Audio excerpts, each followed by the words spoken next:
아가, 내 침대 밑에 도청장치가 있어. 굳어있던 노인의 손바닥이 천천히 펼쳐지는 순간 쪽지 한 장이 흘러내렸습니다. 3년째 식물인간으로 누워있던 시어머니였어요. 하지만 그녀는 모든 것을 듣고 있었습니다. 병실을 오가는 말들과 누군가 몰래 심어놓은 도청장치 속 목소리까지 전부요. 아무도 몰랐습니다. 이 노인이 이미 깨어나 있다는 것을요. 도대체 왜 무엇이 두려워서 시어머니는 끝까지 눈을 감은 채 버티고 있었던 걸까요? 사연 시작 전 구독과 좋아요를 눌러서 응원 부탁드릴게요. 어디에서 듣고 계신지도 댓글로 남겨주시면 반갑게 인사드리겠습니다. 빗물이 창문을 두드리는 소리가 병실 안을 가득 채웠습니다. 며느리 박지은은 조용히 시어머니 곁에 앉아 그 소리를 들었어요. 3년 전 그날도 이렇게 비가 내렸습니다. 폭우가 고속도로를 뒤덮던 그날 밤이요. 남편과 시아버지, 시어머니가 탄 승용차가 빗길에 미끄러져 크게 전복됐습니다. 차는 여러 바퀴 굴러 방호벽을 들이받고 멈췄죠. 신고를 받고 달려온 구급대원들은 차 안 상황을 보고 입을 다물지 못했습니다. 운전석의 남편은 이미 숨이 끊어져 있었어요. 조수석의 시아버지도 고개를 떨구고 있었죠. 뒷좌석에 탄 시어머니 김영순만이 간신히 숨을 쉬고 있었습니다. 심장은 뛰고 있었지만 의식은 없었어요. 구급차 사이렌이 빗속을 가르며 병원으로 향했습니다. 지은은 그날 밤 병원 응급실 앞에서 무너졌어요. 남편이 사망했다는 의사의 말을 듣고도 실감이 나지 않았죠. 시아버님도 현장에서 돌아가셨습니다. 시어머님은 중환자실로 옮겼는데 상태가 위중합니다. 의사의 말이 귀에 들어오지 않았습니다. 복도 한쪽에 주저앉은 지은은 한참을 그대로 있었어요. 중환자실로 옮겨진 영수는 일주일이 지나도 깨어나지 못했습니다. 열흘이 지나고 보름이 지나도 눈을 뜨지 않았습니다. 한 달이 지나고 두 달이 지나면서 의사들은 고개를 저었어요. 뇌 손상이 심합니다. 스스로 깨어날 가능성은 거의 없어요. 식물인간 상태라는 진단이 내려졌습니다. 뇌는 살아있지만 의식은 돌아오지 않는다고 했어요. 그날 이후 영수는 단 한 번도 눈을 뜨지 못했습니다. 병원 침대에 누운 채 기계의 도움을 받아 숨을 쉬고 있을 뿐이었죠. 지은은 남편을 잃었습니다. 한 번의 사고로 두 사람을 동시에 떠나보낸 거예요. 장례식장에서 지은은 눈물도 제대로 흘리지 못했습니다. 중환자실에 누운 시어머니를 돌봐야 했으니까요. 남편의 빈소와 병원을 오가며 지은은 잠도 제대로 자지 못했습니다. 조문객들이 지은을 보며 수군거렸죠. 시어머니 때문에 남편 장례도 제대로 못 치르네. 요즘 같은 세상에 저렇게까지 하는 며느리가 어디 있어. 하지만 지은에게는 당연한 일이었습니다. 시어머니는 친정 어머니처럼 따뜻한 분이셨으니까요. 명절 때마다 음식을 함께 만들며 웃던 모습이 떠올랐습니다. 지은이 아플 때 밤새 간호해 주시던 손길도요. 지은은 매일 병원에 왔습니다. 아침마다 영순의 얼굴을 닦아드렸어요. 저녁에는 굳은 손발을 마사지해 드렸죠. 어머니, 오늘 날씨가 참 좋아요. 대답은 없었지만 지은은 계속 말을 걸었습니다. 혹시라도 들리실까 싶어서요. 처음 몇 달은 딸 김수연도 자주 왔습니다. 어머니 곁에서 울기도 하고 손을 잡기도 했어요. 엄마, 눈 좀 떠봐요. 제발 정신 좀 차리세요. 하지만 영수는 반응이 없었죠. 시간이 지나면서 수연의 발걸음이 뜸해졌습니다. 집에는 아이 둘을 돌봐야 했고 집안일도 쌓여 있었으니까요. 남편 최성훈도 바빴습니다. 사업을 하고 있었는데 요즘 형편이 좋지 않다고 했어요. 그래도 수연은 일주일에 한 번씩은 병원에 들렀습니다. 오늘도 수연이 병실 문을 열고 들어섰어요. 지은은 영순의 손을 닦아주고 있었습니다. 따뜻한 물수건으로 조심스럽게 손가락 하나하나를 닦았죠. 형님, 오늘은 일찍 오셨네요. 지은이 고개를 들어 인사했습니다. 수연은 피곤한 얼굴이었어요. 응, 오늘은 애들 학원이 늦게 끝나서. 수연이 가방을 의자에 내려놓으며 말했습니다. 엄마 상태는 어때? 수연의 목소리가 떨렸어요. 매번 오면서도 익숙해지지 않는 질문이었죠. 어제랑 똑같아요. 변화가 없어요. 지은이 조용히 대답했습니다. 수연은 어머니의 얼굴을 한참 들여다봤어요. 눈을 감은 채 누워있는 어머니가 너무 작아 보였죠.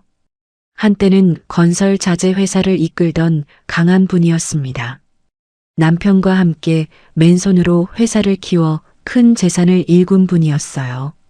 하지만 지금은 그저 작고 여린 노인일 뿐이었죠. 의사 선생님은 뭐래? 수연이 물었습니다. 특별한 변화는 없대요. 그래도 생명에는 지장이 없다고 하셨어요. 지은이 대답하자 수연이 한숨을 쉬었어요. 지은아, 정말 고마워. 수연이 지은의 손을 잡았습니다. 내가 자주 못 와봐서 미안해. 괜찮아요. 형님 바쁘신 거 알아요. 지은의 목소리는 담담했습니다. 가끔 간호사들이 지은을 보며 말했어요. 며느리분이 정말 대단하세요.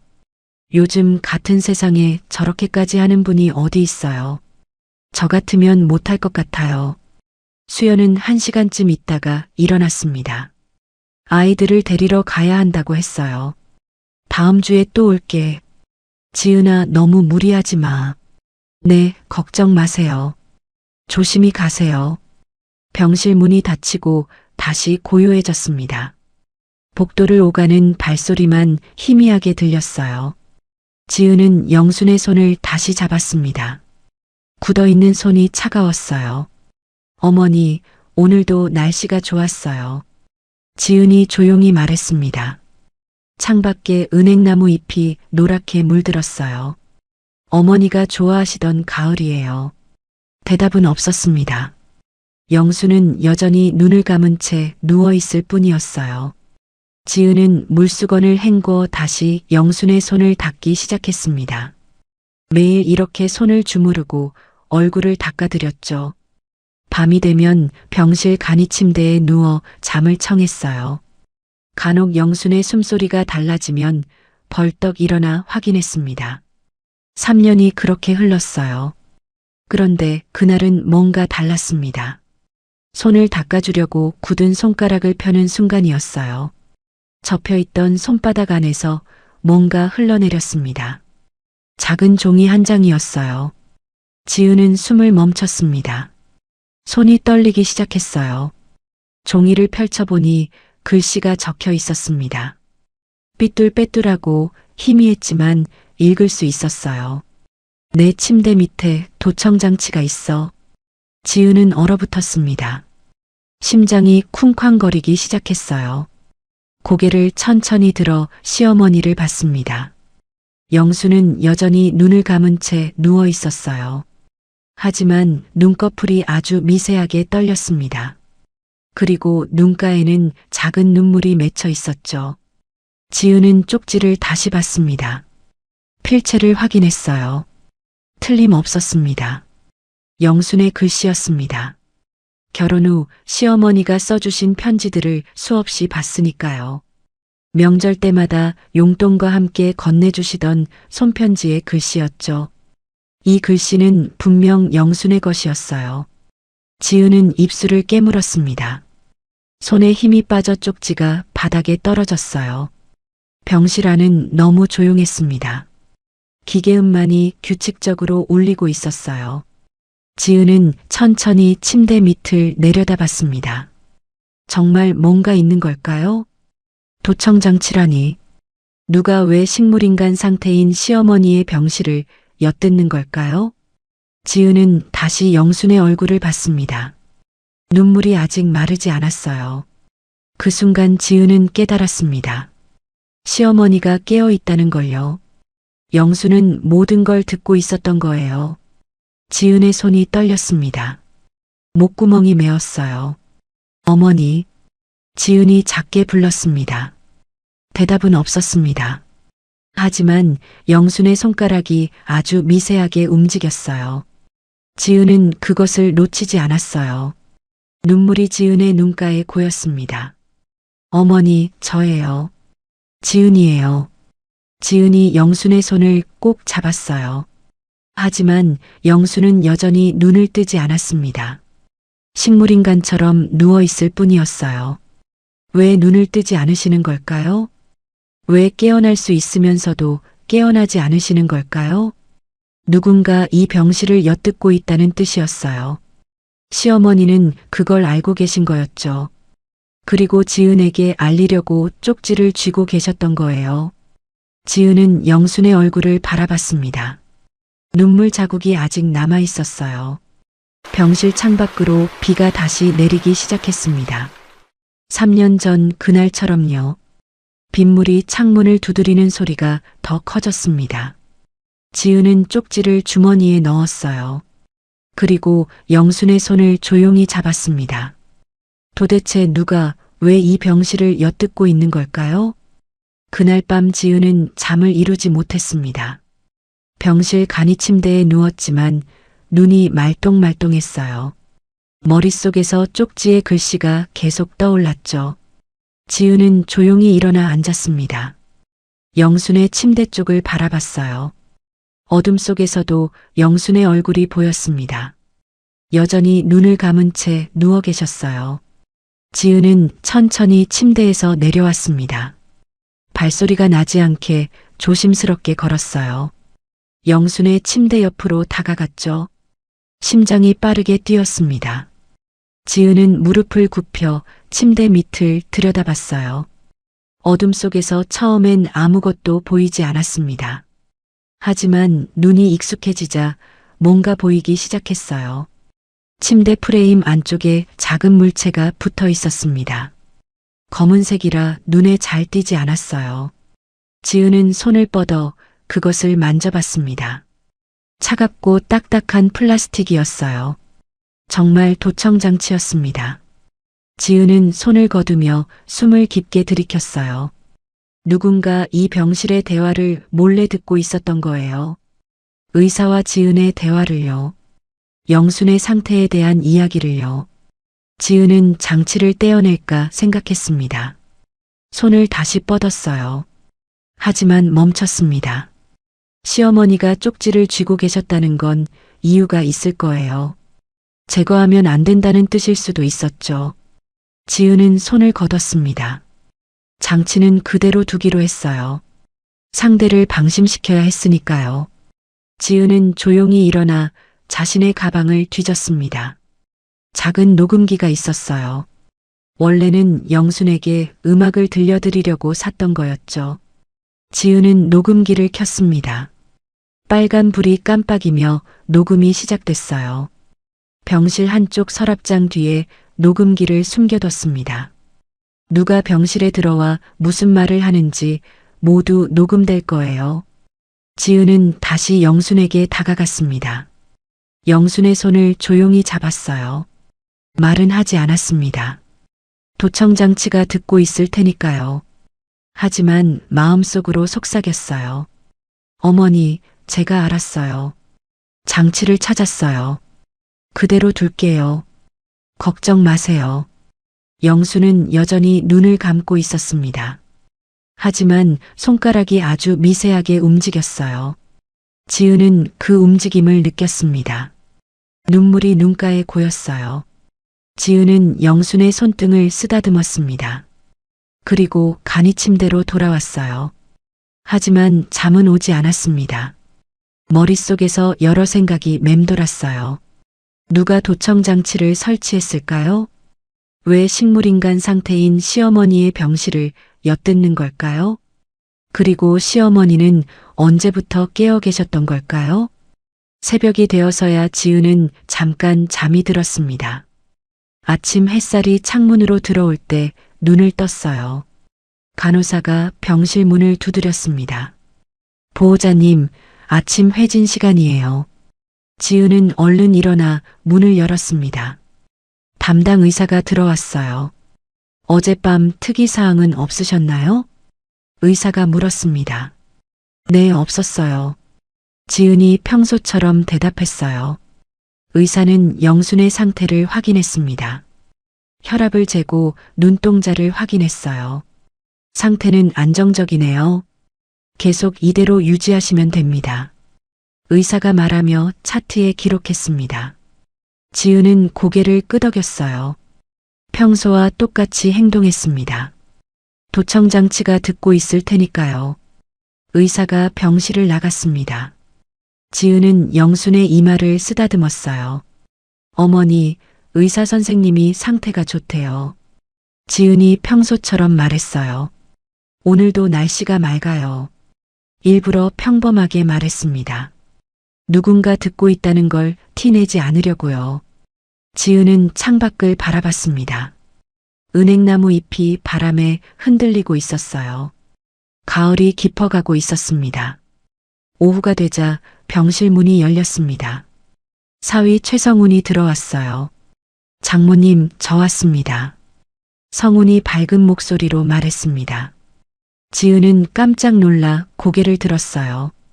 아주버님 오셨어요? 네, 근처에 일이 있어서요. 성훈이 웃으며 말했습니다. 하지만 그의 눈은 웃지 않았어요. 성훈은 영순의 침대 옆으로 다가왔습니다. 어머니 상태는 어떠세요? 성훈이 물었어요. 어제랑 똑같아요. 지은이 조용히 대답했습니다. 성훈은 영순의 얼굴을 한참 들여다봤어요. 그리고 자연스럽게 침대 주변을 살폈습니다. 지은은 그 모습을 조용히 지켜봤어요. 성훈의 시선이 침대 밑으로 향하는 걸 봤습니다. 아주 잠깐이었지만 지은은 놓치지 않았어요. 의사 선생님은 뭐라고 하시던가요? 성훈이 물었습니다. 상태가 안정적이래요. 지은이 대답했어요. 마치 뭔가를 확인하는 것 같았죠. 요즘 병원비는 어떻게 하고 계세요? 성훈이 물었습니다. 어머니 통장에서 나가고 있어요. 아, 그렇군요. 성훈의 목소리에 묘한 긴장감이 섞여 있었어요. 아주버님, 형님은 안 오셨어요? 지은이 물었습니다. 아, 수연이는 아이들 돌보느라 바빠서요. 성훈이 대답했어요. 제가 대신 들렀습니다. 성훈은 10분쯤 있다가 일어났습니다. 그럼 저는 일이 있어서 이만 가보겠습니다. 네, 조심히 가세요. 지은이 인사했어요. 문이 닫히고 병실이 다시 조용해졌습니다. 지은은 침대 밑을 봤습니다. 도청장치가 여전히 그대로 있었어요. 지은은 영순의 머리맡에 앉았습니다. 마음속으로 생각했어요. 아주버님이 왜 침대 밑을 보셨을까요? 영순은 아무 반응이 없었습니다. 하지만 지은은 느낄 수 있었어요. 시어머니의 손에 힘이 들어가는 걸요. 점심시간이 되었습니다. 어머니, 저 매점에 다녀올게요. 지은이 말했어요. 금방 올게요. 지은은 가방을 들고 병실을 나섰습니다. 엘리베이터를 타고 1층으로 내려갔어요. 매점에서 샌드위치와 음료를 샀습니다. 계산을 하고 병실로 돌아오는데 복도 끝에서 누군가 나오는 게 보였어요. 최성훈이었습니다. 지은은 복도 모퉁이에 멈춰 섰어요. 성훈은 지은을 보지 못했습니다. 서둘러 엘리베이터 쪽으로 걸어갔죠. 지은은 가슴이 철렁했어요. 방금 나간 사람이 왜 다시 왔을까요? 저녁이 되자 지은은 녹음기를 확인했습니다. 서랍장 뒤에 숨겨둔 녹음기를 꺼냈어요. 화장실로 가서 이어폰을 꽂았습니다. 재생 버튼을 눌렀어요. 의사와의 대화가 들렸습니다. 간호사와의 대화도 들렸어요. 성훈과의 대화가 흘러나왔습니다. 오후 2시쯤이었습니다.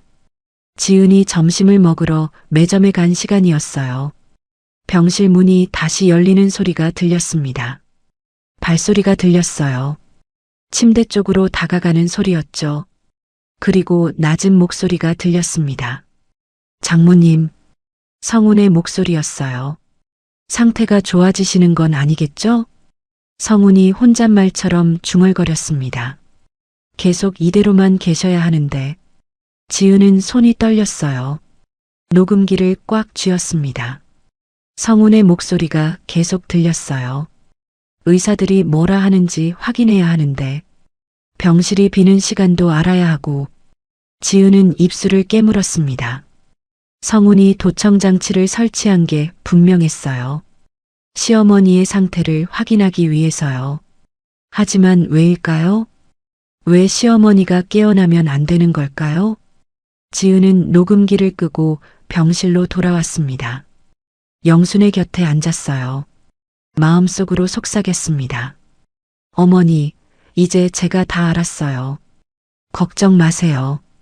어머님은 제가 지킬게요. 밤이 깊어갔습니다. 지은은 간이 침대에 누웠어요. 하지만 잠이 오지 않았습니다. 자정이 지났을 때였어요. 희미한 소리가 들렸습니다. 지은은 눈을 떴어요. 영순의 침대 쪽에서 소리가 났습니다. 지은은 조용히 일어나 영순에게 다가갔어요. 달빛이 창문으로 들어와 병실을 희미하게 비추고 있었습니다. 지은은 숨을 멈췄어요. 영순의 눈이 아주 조금 떠져 있는 걸요. 눈꺼풀이 미세하게 떨리고 있었습니다. 지은은 가슴이 두근거렸습니다. 영순의 눈이 천천히 더 떠졌습니다. 그리고 지은을 바라봤어요. 말은 없었습니다. 하지만 그 눈빛이 모든 걸 말해주고 있었어요. 알고 있어. 다 듣고 있어. 조심해야 해. 영순의 눈이 다시 천천히 감겼습니다. 지은은 영순의 손을 두 손으로 감쌌어요. 눈물이 뺨을 타고 흘러내렸습니다. 이제 확실히 알았어요. 시어머니가 깨어 계시다는 걸요. 며칠이 지났습니다. 지은은 평소처럼 병실을 지켰어요. 아침마다 영순의 얼굴을 닦아드리고 손을 마사지해 드렸습니다. 하지만 이제는 모든 게 달라 보였어요. 시어머니가 깨어 있다는 걸 알고 있었으니까요. 지은은 조심스럽게 행동했습니다. 도청장치가 모든 대화를 듣고 있었으니까요. 의사가 회진을 올 때도 평소처럼 대답했어요. 간호사와 이야기할 때도 자연스럽게 웃었습니다. 하지만 밤마다 녹음기를 확인했어요. 화장실로 가서 이어폰을 꽂고 들었죠. 낮 동안 병실에서 오간 대화가 고스란히 담겨 있었습니다. 대부분은 평범한 내용이었어요. 의사의 회진 내용이나 간호사와의 짧은 대화였죠. 하지만 지은은 계속 들었습니다. 혹시 모를 단서를 놓치지 않으려고요. 사흘째 되던 날 오후였습니다. 병실 문이 열렸어요. 최성훈이 들어왔습니다. 장모님, 저 또 왔습니다. 성훈이 밝게 말했어요. 지은은 고개를 들어 인사했습니다. 아주버님 오셨어요. 네, 오늘은 일찍 끝나서요. 성훈이 웃으며 말했습니다. 하지만 그의 눈빛은 차가웠어요. 성훈은 영순의 침대 옆으로 다가왔습니다. 장모님 상태는 어떠세요? 늘 똑같으세요. 지은이 담담하게 대답했습니다. 성훈은 영순의 얼굴을 내려다봤어요. 그리고 자연스럽게 침대 난간을 만졌습니다. 손이 침대 밑으로 향했어요. 지은은 그 모습을 몰래 지켜봤습니다. 성훈이 침대 밑을 확인하고 있었어요. 도청장치가 제대로 있는지 보는 거였죠. 성훈의 손이 잠깐 멈췄습니다. 그리고 다시 올라왔어요. 아침 회진은 몇 시쯤 오시나요? 성훈이 물었습니다. 보통 9시쯤이요. 지은이 대답했어요. 아, 그렇군요. 제가 언제 오면 장모님이 혼자 계세요? 성훈이 물었습니다. 제가 보통 점심 먹으러 나갈 때요. 1시간 정도 자리를 비우거든요. 지은이 대답했어요. 성훈은 고개를 끄덕였습니다. 아, 그래요. 성훈의 목소리에 묘한 긴장이 섞여 있었어요. 의사 선생님은 뭐라고 하시던가요? 계속 안정적이래요. 지은이 조용히 말했습니다. 그럼 깨어날 가능성은요? 성훈이 물었어요. 거의 없대요. 지은의 대답에 성훈의 얼굴이 살짝 풀렸습니다. 성훈은 20분쯤 있다가 일어났습니다. 그럼 저는 이만 가보겠습니다. 네, 조심히 가세요. 지은이 인사했어요. 문이 닫혔습니다. 지은은 영순의 이마를 쓰다듬었습니다. 손이 떨리고 있었어요. 성훈의 행동이 너무나 수상했습니다. 침대 밑을 확인하고 병실이 비는 시간까지 물었어요. 도대체 무엇을 하려는 걸까요? 저녁이 되어 지은은 녹음기를 꺼냈습니다. 화장실로 가서 이어폰을 꽂았어요. 재생 버튼을 눌렀습니다. 성훈과의 대화가 들렸습니다. 병실이 조용해졌습니다. 얼마 지나지 않아서였어요. 병실 문이 다시 열리는 소리가 들렸어요. 지은은 숨을 죽였습니다. 발소리가 들렸어요. 성훈이 다시 들어온 거였습니다. 침대 쪽으로 다가가는 소리가 났어요. 그리고 낮은 목소리가 들렸습니다. 장모님.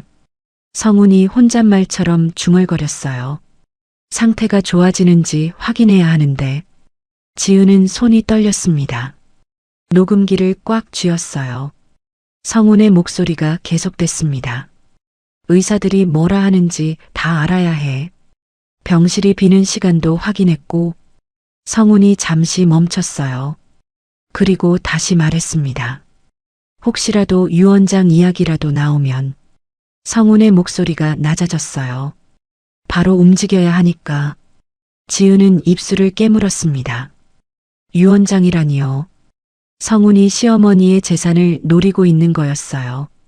녹음기 속 성훈의 목소리가 계속됐습니다. 깨어나기 전에 끝내야 해. 완전히 깨어나면 곤란하니까. 성훈의 말이 끊겼어요.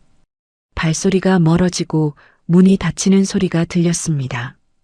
지은은 녹음기를 끄고 화장실 벽에 기댔습니다. 온몸이 떨렸어요. 성훈이 시어머니가 깨어나는 걸 원치 않고 있었습니다. 아니, 깨어나면 안 된다고 생각하고 있었어요. 시어머니의 막대한 재산 때문이었어요. 지은은 병실로 돌아왔습니다. 영순의 머리맡에 앉았어요. 마음속으로 속삭였습니다.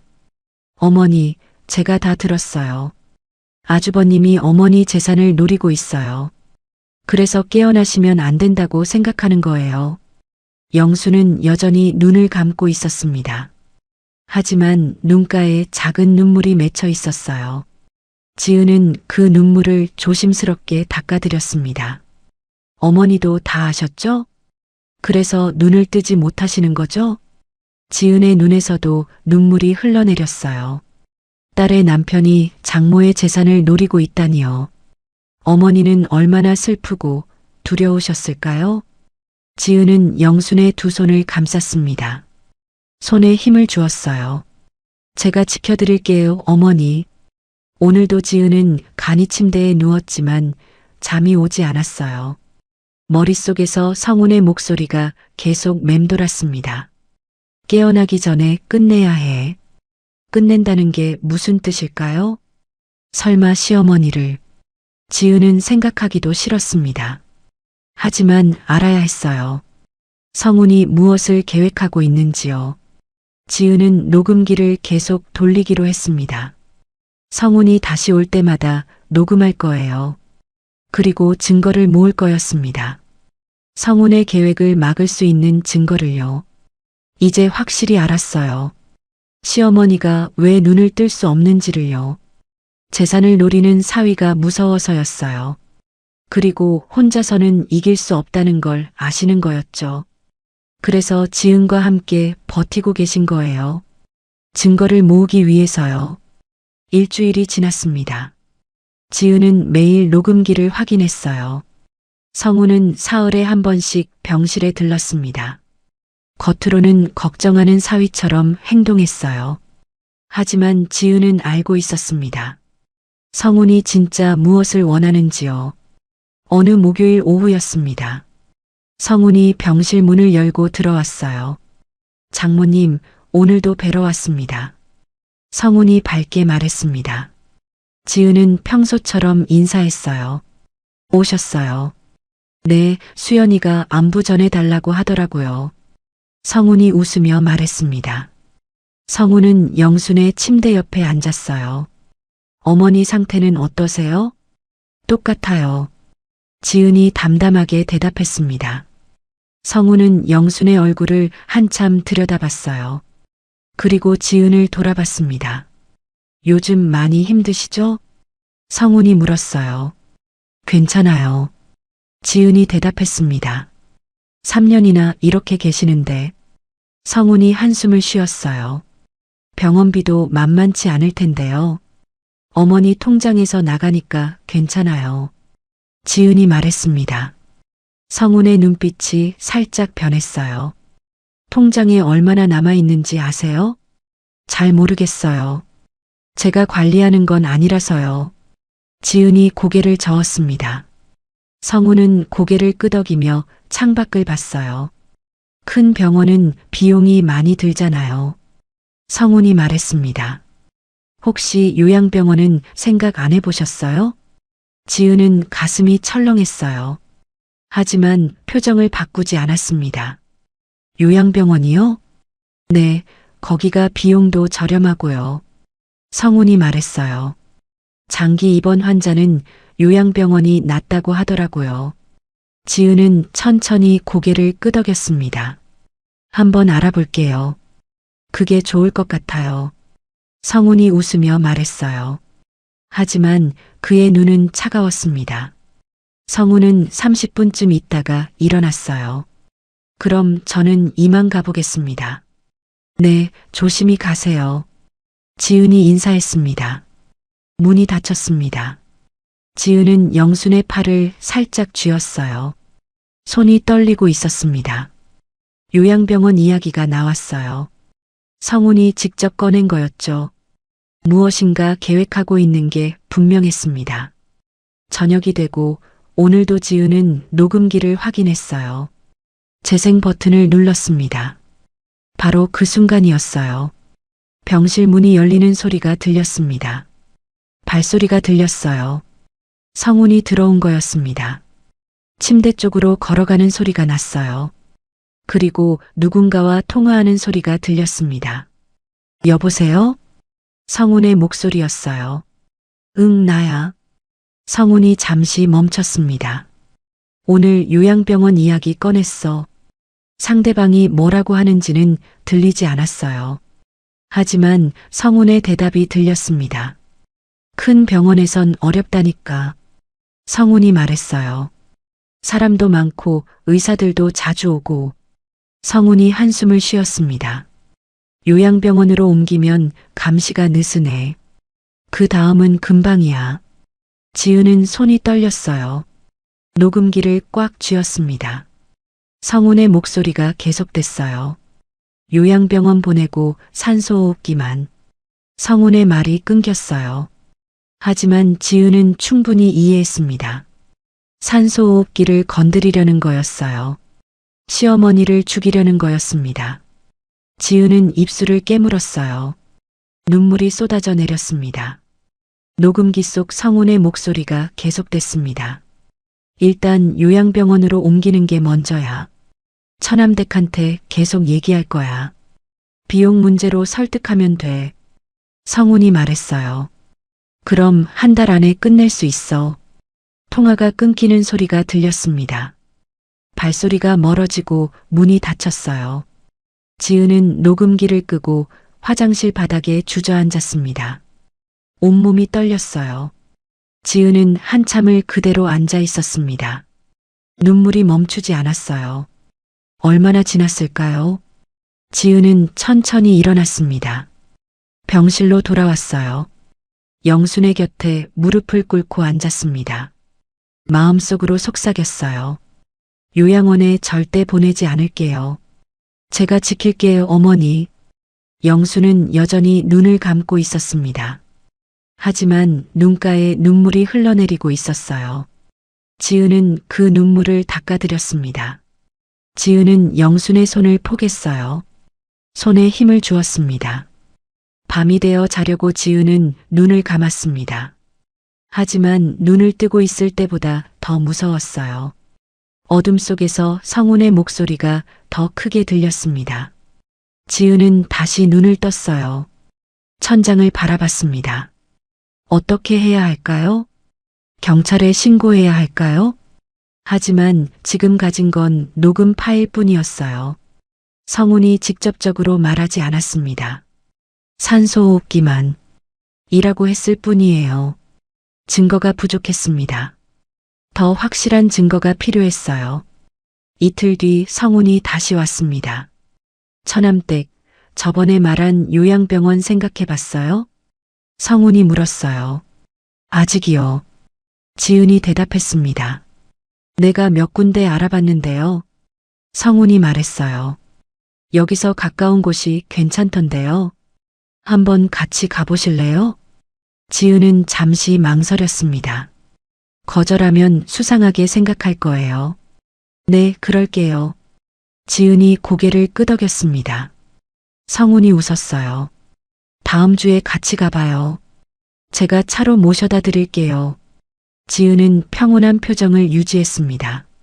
하지만 속으로는 온몸이 떨리고 있었어요. 성훈의 계획이 구체화되고 있었습니다. 요양병원으로 옮기려는 계획이요. 그리고 그 다음은 생각하고 싶지 않았습니다. 하지만 알고 있었어요. 성훈이 무엇을 하려는지를요. 일주일이 더 지났습니다. 성훈은 요양병원 이야기를 계속 꺼냈어요. 제가 알아본 곳이 정말 괜찮더라고요. 지은은 매번 고개를 끄덕였습니다. 네. 지은이 대답했습니다. 성훈은 만족한 듯 웃었어요. 매일 밤 지은은 녹음기를 확인했습니다. 성훈의 통화 내용이 계속 쌓여갔어요. 다음 주면 요양병원으로 옮길 수 있을 거야. 그 다음은 쉬워. 한 달 안에 끝낼 수 있어. 지은은 녹음 파일을 모두 저장했습니다. 언젠가 필요할 증거였으니까요. 어느 목요일 밤이었습니다. 지은은 잠이 오지 않아 병원 근처에서 바람을 쐬고 있었어요. 그 시각 영순의 병실 문 손잡이가 천천히 돌아갔습니다. 누군가 들어왔어요. 발소리가 들렸습니다. 어둠 속에서 누군가의 실루엣이 보였어요. 최성훈이었습니다. 성훈은 영순의 침대 옆에 섰습니다. 한참 동안 영순의 얼굴을 내려다봤어요. 성훈이 천천히 입을 열었습니다. 장모님, 성훈의 목소리가 낮게 깔렸어요. 이제 그만 가셔도 됩니다. 성훈이 천천히 손을 뻗었습니다. 영순의 얼굴 쪽으로요. 하지만 얼굴을 만지지는 않았어요. 손이 더 아래로 향했습니다. 산소호흡기 쪽이었어요. 성훈의 손이 호흡기관에 닿았습니다. 천천히 관을 잡았어요. 바로 그 순간이었습니다. 지은이 병실 문을 열고 들어왔어요. 아주버님, 지은이 소리쳤습니다. 성훈이 깜짝 놀라 손을 걷었어요. 얼굴이 하얗게 질렸습니다. 저 처남댁. 성훈이 말을 더듬었어요. 언제 왔어요? 아주버님은 왜 이 시간에 오셨어요? 지은이 물었어요. 목소리를 떨리지 않게 하려고 애썼습니다. 성훈은 당황한 표정이었어요. 아, 저는. 성훈이 말을 멈췄습니다. 그리고 억지로 웃었어요. 근처에 일이 있어서 들렀어요. 어머니 상태가 궁금해서요. 지은은 성훈을 바라봤습니다. 말은 하지 않았어요. 하지만 눈빛이 말하고 있었습니다. 저는 다 봤어요. 무엇을 하려는지요. 성훈도 지은의 눈빛을 읽었습니다. 순간 둘 사이에 긴장감이 흘렀어요. 아무도 말하지 않았습니다. 침묵이 병실을 채웠어요. 시간이 멈춘 것 같았습니다. 성훈이 먼저 시선을 돌렸어요. 늦었네요. 성훈이 말했습니다. 저는 이만 가보겠습니다. 네. 지은이 짧게 대답했어요. 성우는 서둘러 병실을 나갔습니다. 문이 닫히는 소리가 들렸어요. 지은은 그 자리에 서 있었습니다. 온몸이 떨렸어요. 무릎에 힘이 풀렸습니다. 지은은 영순의 침대 옆에 주저앉았어요. 손으로 입을 막았습니다. 눈물이 쏟아져 내렸어요. 조금만 늦었다면 성우는 호흡기 관을 빼냈을 거예요. 시어머니는 숨을 멈췄을 거예요. 지은은 영순의 팔을 감싸 안았습니다. 손이 떨리고 있었어요. 어머니, 지은이 작게 불렀습니다. 영순은 여전히 눈을 감고 있었어요. 하지만 눈가에 눈물이 흘러내리고 있었습니다. 영순도 모든 걸 느꼈던 거예요. 사위가 자신을 죽이려 했다는 걸요. 지은은 영순의 눈물을 닦아드렸습니다. 제가 막았어요, 어머니. 지은이 속삭였어요. 이제 어떻게 해야 할지 알아요. 지은은 녹음기를 확인했습니다. 오늘 밤 일이 모두 녹음되어 있었어요. 성훈이 들어온 소리요. 이제 그만 가셔도 됩니다라는 말도, 산소호흡기 관을 만지는 소리도요. 지은이 소리친 순간까지 모두 확실한 증거가 생겼습니다. 지은은 녹음기를 꼭 쥐었어요. 이제 경찰에 신고할 수 있었습니다. 하지만 지은은 서두르지 않았어요. 조금만 더 기다리기로 했습니다. 성훈이 다시 움직일 때까지요. 다음 날 아침이 밝았습니다. 의사가 회진을 왔어요. 환자분 상태 안정적이니 계속 잘 돌봐주세요. 의사가 말했습니다. 네, 감사합니다. 지은이 대답했어요. 점심때가 되자 수연이 왔습니다.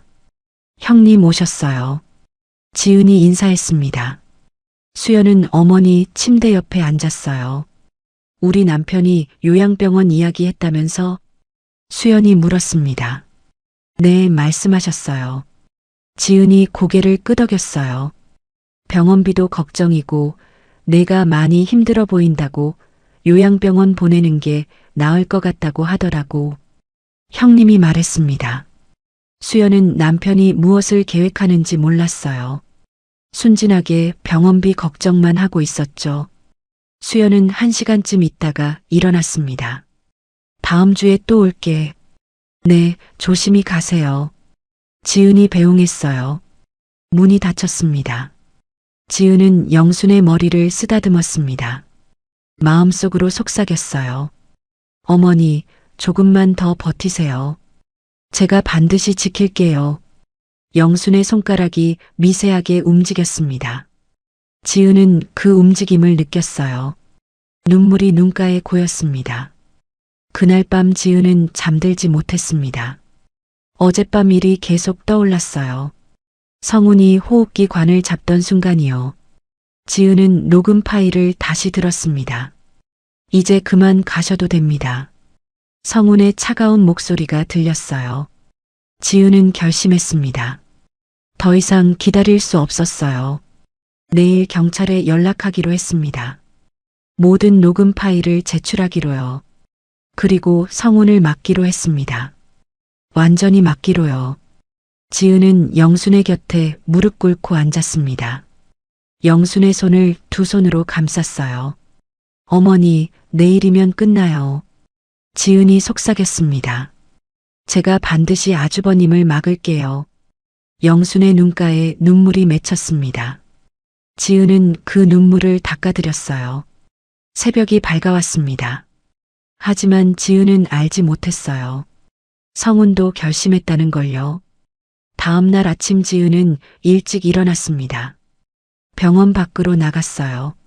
손이 떨렸습니다. 전화기를 들고 번호를 눌렀어요. 112입니다. 경찰의 목소리가 들렸습니다. 저 신고하려고 하는데요. 지은이 말했습니다. 누군가 제 시어머니를 죽이려고 해요. 지은은 차분하게 모든 걸 설명했습니다.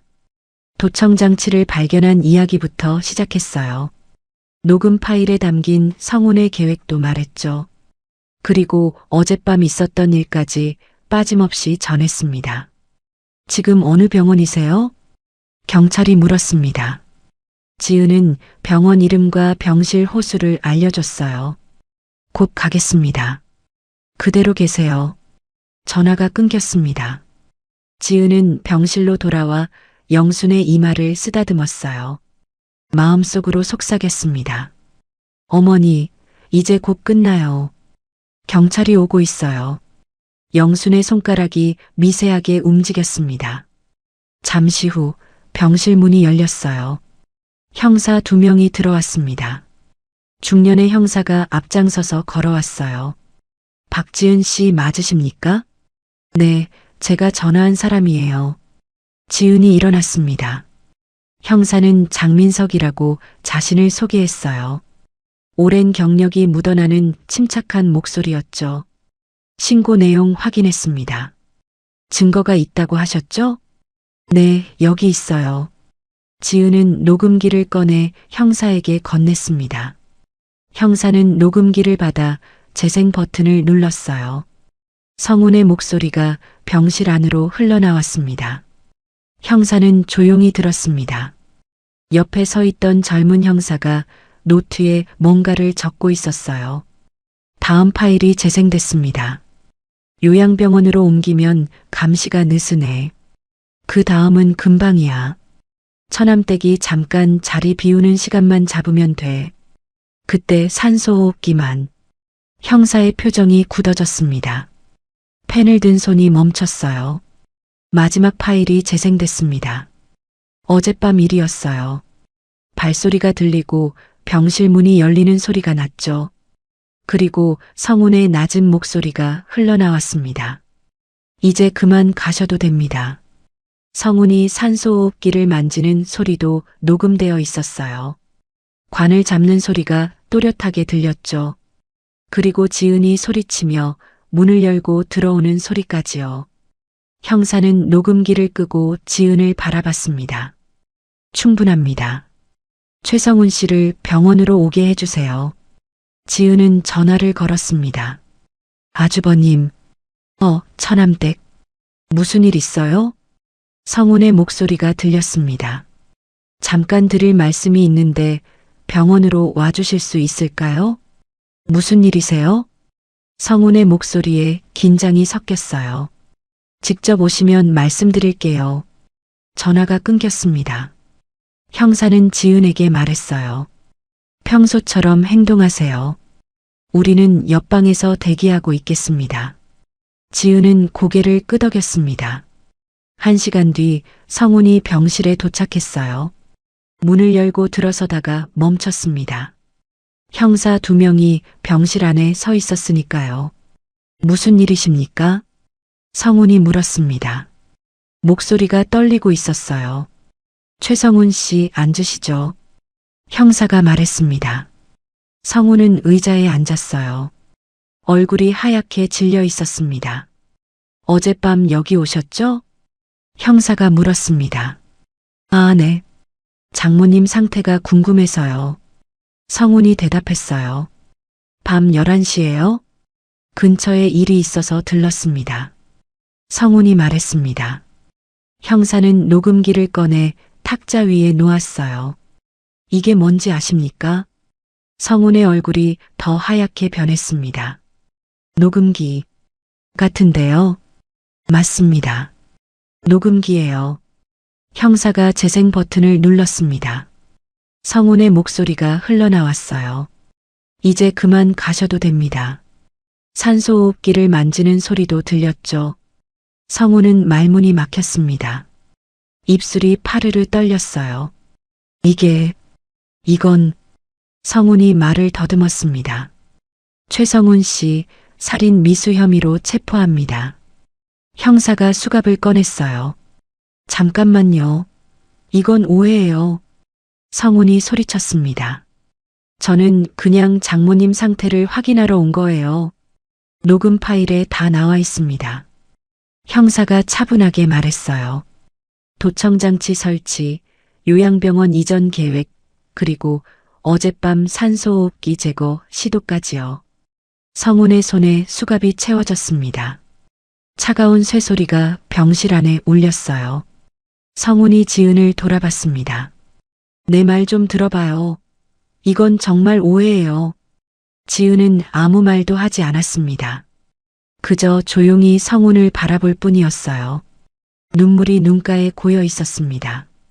형사들이 성운을 데리고 나갔어요.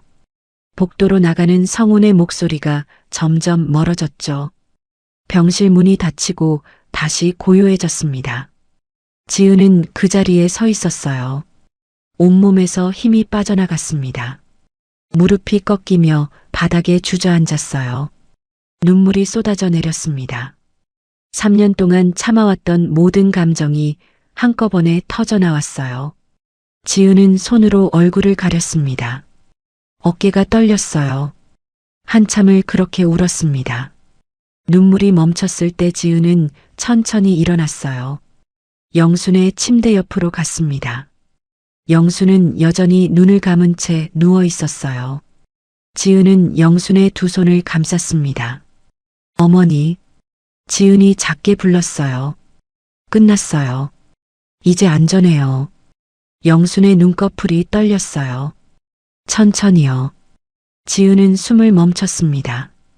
영순의 눈이 조금씩 떠지기 시작했어요. 3년 만에 처음으로요. 완전히 떠진 영순의 눈이 지은을 바라봤습니다. 맑고 또렷한 눈빛이었어요. 지은은 입술을 떨었습니다. 눈물이 다시 쏟아져 나왔어요. 어머니, 지은의 목소리가 흔들렸습니다. 영순의 입술이 움직였어요. 목소리는 나오지 않았지만 입모양이 보였습니다. 지은아. 지은은 영순을 껴안았어요. 눈물이 멈추지 않았습니다. 어머니, 깨어 계셨던 거죠? 지은이 물었습니다. 영순은 천천히 고개를 끄덕였어요. 아주 조금만요. 하지만 분명한 움직임이었습니다. 영순이 쪽지를 쥐고 있던 그날부터 깨어 계셨던 거였습니다. 아니, 어쩌면 그보다 더 전부터였을지도 몰라요. 왜 말씀하지 않으셨어요? 지은이 물었습니다. 영순의 눈에 눈물이 고였어요. 천천히 흘러내렸습니다. 혼자서는 안 됐어. 증거가 필요했어. 영순의 목소리는 작고 떨렸지만 또렷했어요.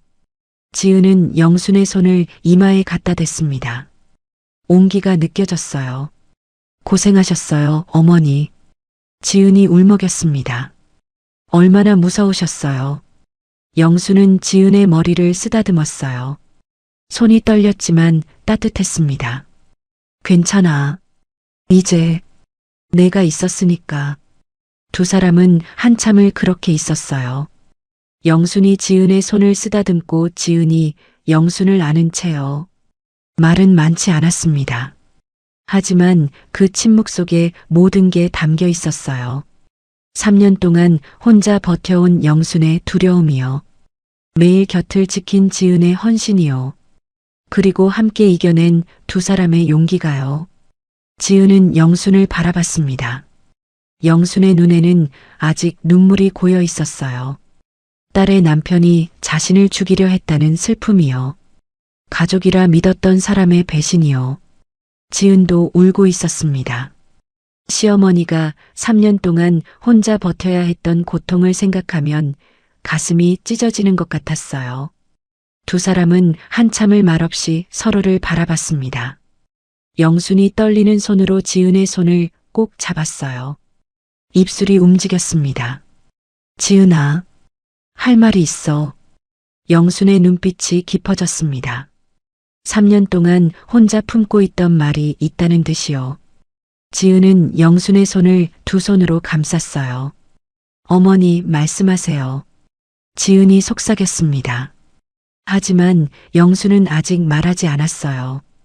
그저 지은의 얼굴을 한참 바라볼 뿐이었습니다. 눈물이 흘러내리고 있었어요. 도대체 어머니는 무슨 말을 하려는 걸까요? 영순은 한참을 지은의 얼굴을 바라봤습니다. 말을 하려다가 멈췄어요. 입술이 떨렸습니다. 3년 동안 품고 있던 말이 목구멍까지 올라왔다가 다시 내려갔어요. 지은은 조용히 기다렸습니다. 영순의 손을 두 손으로 감싼 채요. 밖에서는 간호사들의 발소리가 들렸습니다. 평범한 오후였어요. 하지만 이 병실 안에서는 특별한 순간이 흐르고 있었죠. 영순이 천천히 입을 열었습니다. 지은아. 목소리가 작고 떨렸어요. 3년 만에 제대로 내는 목소리였으니까요. 내가 버틴 건 영순이 잠시 숨을 고르고 다시 말했습니다. 재산 때문이 아니었어. 지은은 영순을 바라봤어요. 영순의 눈에 눈물이 가득 고여 있었습니다. 그럼 왜요? 지은이 물었습니다. 왜 그렇게 힘든 시간을 혼자 견디셨어요? 영순은 지은의 손을 더 꼭 쥐었어요. 떨리는 손이었지만 힘이 느껴졌습니다. 너 때문이었어. 영순이 말했습니다. 네. 지은이 눈을 깜빡였어요. 저 때문이요? 그래. 영순이 고개를 끄덕였습니다. 눈물이 뺨을 타고 흘러내렸어요. 3년 전 사고가 났을 때 영순이 말을 이었습니다. 난 모든 걸 느꼈어. 차가 뒤집히는 것도, 사람들이 소리치는 것도. 영순의 목소리가 떨렸어요. 남편이 내 손을 잡던 것도 느꼈어. 그리고 그 손이 차가워지는 것도. 지은의 눈에서 눈물이 흘러내렸습니다. 영순은 계속 말했어요. 병원에 왔을 때 의사들이 말하는 소리가 들렸어. 식물인간이래. 깨어날 가능성이 없대. 영순이 한숨을 쉬었습니다. 처음엔 포기하고 싶었어. 남편도 갔는데 나만 살아서 뭐하나 싶었지. 지은은 영순을 껴안았어요. 하지만 영순이 지은을 바라봤습니다. 내가 왔어. 매일 와서 내 손을 잡아줬지.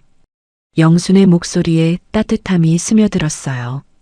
얼굴을 닦아주고 말을 걸어주고 아침마다 창밖 이야기를 해줬어.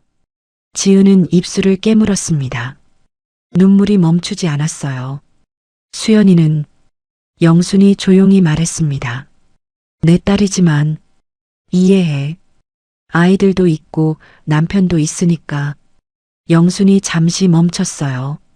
하지만 너는 달랐어. 3년 동안 단 하루도 빠지지 않고 왔지.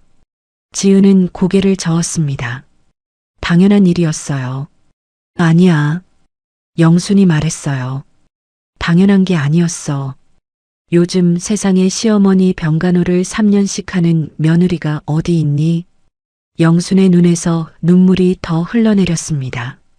내가 얼마나 힘들었을지 다 알아. 밤마다 간이 침대에서 자면서 제대로 된 밥도 못 먹으면서. 영순의 목소리가 흔들렸어요. 그런데도 매일 웃으며 내 손을 잡아줬지. 지은은 영순의 손을 이마에 갖다 댔습니다. 제가 하고 싶어서 한 거예요. 어머니가 그만큼 저한테 잘해주셨잖아요. 아니야. 영순이 고개를 저었습니다. 내가 해준 것보다 내가 해준 게 훨씬 많아. 영순은 한참을 말없이 지은을 바라봤어요. 그리고 떨리는 목소리로 말했습니다. 지은아, 내 어머니. 영순이 숨을 깊게 들이켰습니다. 지은은 영순을 바라봤어요. 넌 내 며느리가 아니야. 영순의 목소리가 떨렸습니다. 지은은 눈을 깜빡였습니다. 무슨 말인지 이해가 되지 않았어요. 영순은 지은의 양손을 꼭 쥐었습니다. 눈물이 뺨을 타고 흘러내렸어요. 넌 내 며느리가 아니라 내 딸이야. 지은은 숨이 멎었습니다. 온몸이 얼어붙은 것 같았어요. 며느리로 받아들인 게 아니야. 딸로 받아들였어. 내가 낳진 않았지만 내 딸이야. 지은은 입술이 떨렸습니다. 눈물이 쏟아져 나왔어요. 어머니. 지은의 목소리가 흔들렸습니다. 3년 동안 내가 해준 걸 생각하면 며느리라는 말로는 부족해.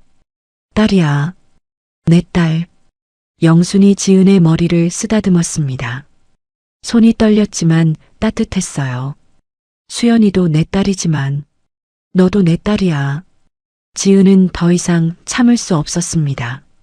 영순의 품에 안겨 울음을 터뜨렸어요. 3년 동안 참아왔던 모든 감정이 한꺼번에 쏟아져 나왔습니다. 남편을 잃은 슬픔이요. 시어머니를 지켜야 한다는 부담이요. 혼자서 모든 걸 견뎌야 했던 외로움이요. 영순도 지은을 꼭 안았어요. 두 사람은 한참을 그렇게 울었습니다. 말은 필요 없었어요. 서로의 온기만으로 충분했죠. 얼마나 지났을까요? 지은이 천천히 고개를 들었습니다. 눈이 빨갛게 부어 있었어요. 어머니, 지은이 말했습니다. 저도 어머니를 엄마처럼 생각했어요. 알아. 영순이 웃으며 말했어요. 다 알아. 지은은 눈물을 닦았습니다. 앞으로 어떻게 해야 할지 모르겠어요. 아주버님 일도 있고 천천히 생각하자. 영순이 말했어요. 지금은 내가 곁에 있다는 것만으로 충분해. 지은은 고개를 끄덕였습니다. 영순은 지은의 뺨을 쓰다듬었어요. 고마워. 영순이 말했습니다. 나를 지켜줘서, 나를 포기하지 않아줘서. 지은은 고개를 저었어요. 제가 더 감사해요. 제게 가족이 되어주셔서요. 두 사람은 서로를 바라보며 웃었습니다. 눈물이 아직 마르지 않았지만요. 그 미소는 따뜻했어요. 창밖으로 가을 햇살이 들어왔습니다. 병실 안을 환하게 비추고 있었어요. 3년 만에 처음으로 영순과 지은은 진짜 대화를 나눴습니다. 말로는 아니었지만 마음으로 이미 나누고 있던 대화를요. 이제 그 대화를 소리내어 할 수 있게 된 거예요. 영순은 지은의 손을 놓지 않았습니다. 지은도 영순의 손을 꼭 잡고 있었어요. 며느리와 시어머니가 아니었습니다. 모녀였어요. 피는 섞이지 않았지만요. 마음은 진작 하나였던 두 사람이었죠. 몇 달이 흘렀습니다. 겨울이 지나고 봄이 왔어요. 병원 창밖으로 벚꽃이 피어나고 있었습니다. 연분홍빛 꽃잎이 바람에 흩날렸어요. 영수는 병실 창가에 앉아 그 모습을 바라봤습니다. 3년 만에 제대로 보는 봄이었어요. 어머니, 오늘은 복도를 혼자 걸으셨어요. 지은이 옆에서 말했습니다. 정말 많이 좋아지셨어요. 영수는 웃으며 고개를 끄덕였어요. 재활 치료를 시작한 지 석 달이 지났습니다. 처음엔 손가락 하나 움직이기도 힘들었어요. 3년 동안 누워만 있었으니 근육이 다 굳어 있었죠. 물리치료사가 영순의 팔을 천천히 펴주려 했을 때요. 영순의 얼굴이 일그러졌습니다. 아팠어요. 하지만 소리는 내지 않았죠. 지은은 영순의 손을 꼭 쥐었습니다. 한 달쯤 지나자 영순의 팔이 움직이기 시작했어요. 지은은 그 모습을 보며 울었습니다. 어머니, 움직여요. 아주 큰 희망이었어요. 2달째에 접어들자 영수는 침대에 혼자 앉을 수 있게 됐습니다. 등을 기대지 않고도 앉아 있을 수 있었어요. 3달째 되던 날 영수는 보행기를 잡고 섰습니다. 2발로 바닥을 디뎠어요. 3년 만에 처음으로요. 어머니, 지은이 울며 소리쳤습니다. 영순도 울고 있었습니다. 다리가 떨렸지만 쓰러지지 않았어요.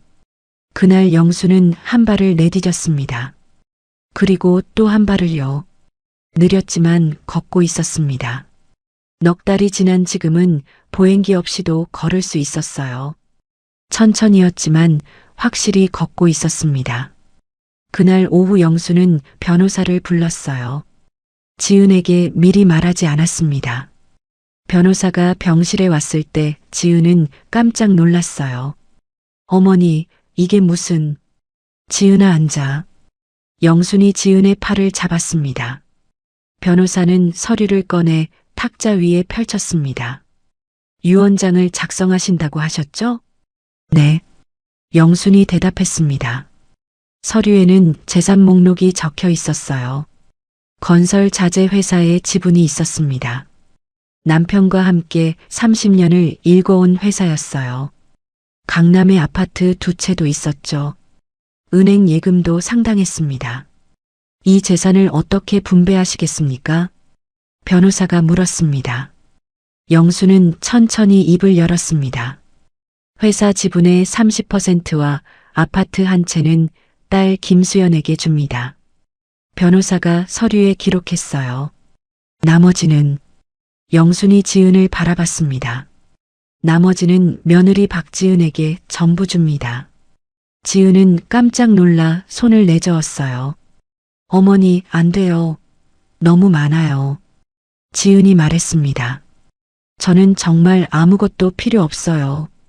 영수는 지은의 양손을 감쌌습니다. 지은아. 영순의 목소리가 낮아졌어요. 넌 3년 동안 나를 지켰어. 남편 장례도 제대로 못 치렀지. 나 때문에. 영순의 눈에 눈물이 고였습니다. 3년 동안 단 하루도 빠지지 않고 내 곁에 있어줬어. 영수는 지은을 껴안았어요. 나는 너를 진짜 딸처럼 대하고 싶어. 그래서 재산도 딸에게 주듯이 주고 싶은 거야. 지은의 눈에서 눈물이 흘러내렸습니다. 어머니. 지은의 목소리가 떨렸어요.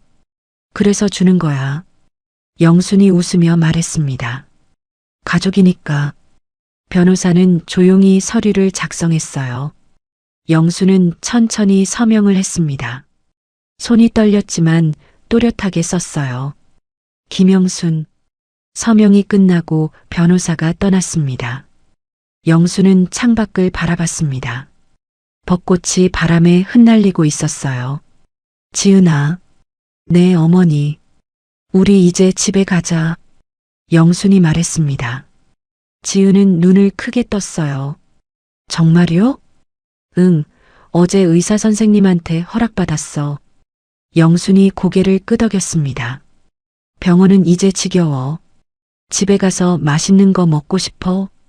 지은은 웃으며 눈물을 닦았습니다. 제가 만들어 드릴게요. 어머니가 좋아하시는 된장찌개하고 고등어 조림이요. 그래, 그거 먹고 싶다. 영순이 웃었어요. 일주일 뒤 퇴원 날이 왔습니다. 지은은 새벽부터 일어나 짐을 쌌어요. 3년 동안 병실에 쌓인 짐들이었죠. 간호사들이 하나둘 인사하러 왔습니다. 환자분, 그동안 고생 많으셨어요.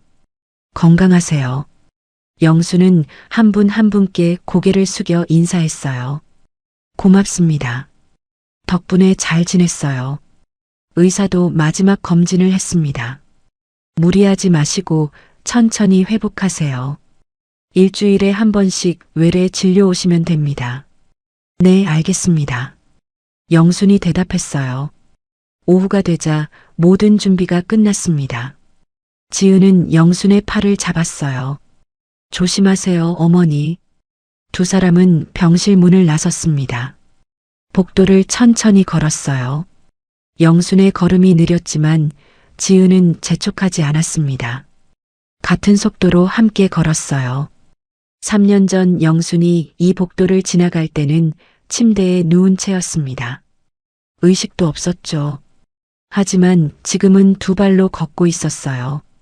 엘리베이터를 타고 1층으로 내려왔습니다. 문이 열리자 병원 로비가 보였어요. 영수는 잠시 멈춰 섰습니다. 로비를 둘러봤어요. 환자들이 휠체어에 앉아 있었습니다. 보호자들이 옆에서 돌보고 있었죠. 3년 전 자신의 모습이 저랬을 거예요. 하지만 지금은 달랐습니다. 스스로 걷고 있었으니까요. 병원 현관이 보였습니다. 유리문 너머로 봄 햇살이 쏟아지고 있었어요. 가자, 지은아. 영순이 말했습니다. 네, 어머니. 두 사람은 현관문을 밀고 나갔어요. 따뜻한 봄바람이 얼굴을 스쳤습니다. 벚꽃 향기가 났어요. 영수는 눈을 감고 그 향기를 들이마셨습니다. 살아있다는 게 느껴졌어요. 숨쉬고 있다는 게요. 걷고 있다는 게요. 지은은 영순의 팔을 꼭 잡았습니다. 두 사람은 천천히 주차장을 향해 걸었어요. 봄 햇살이 두 사람을 따뜻하게 비추고 있었습니다. 벚꽃잎이 바람에 날려 두 사람 주위를 맴돌았어요. 마치 축복하는 것 같았죠. 영순과 지은은 함께 걷고 있었습니다. 며느리와 시어머니가 아니었어요. 딸과 어머니였습니다. 피는 섞이지 않았지만 마음으로 이어진 진짜 가족이었죠. 3년 동안 함께 버텨낸 두 사람이었습니다. 앞으로도 함께 걸어갈 두 사람이었어요. 병원 주차장을 걸어가는 두 사람의 뒷모습이 봄 햇살 속으로 사라져갔습니다. 새로운 시작이었어요. 함께할 시간이 남아 있었습니다. 그 시간을 천천히 서로의 손을 잡고 걸어갈 거예요. 따뜻하게 함께요. 여러분, 오늘 이야기는 여기까지입니다. 영순과 지은의 이야기를 들으며 무엇을 느끼셨나요? 진짜 가족은 피로 이어지는 게 아닙니다. 3년 동안 단 하루도 빠짐없이 곁을 지켜준 그 마음이 진짜 가족을 만들었어요. 우리는 종종 곁에 있는 사람의 헌신을 당연하게 여깁니다. 하지만 누군가의 곁을 지킨다는 건 그 사람의 인생을 함께 나눈다는 뜻 같아요. 여러분 곁에도 말없이 옆을 지켜주는 사람이 있을 겁니다. 오늘 그 사람에게 고맙다고 말해보세요. 그리고 기억하세요. 아무리 어두운 시간이라도 함께 걷는 사람이 있다면 반드시 빛을 볼 수 있다는 걸요. 오늘 사연이 위로가 되셨다면 구독과 좋아요, 댓글로 따뜻한 응원 부탁드려요. 잘 들었다는 댓글 한마디가 저에겐 큰 선물입니다. 오늘도 이야기를 끝까지 들어주셔서 감사합니다.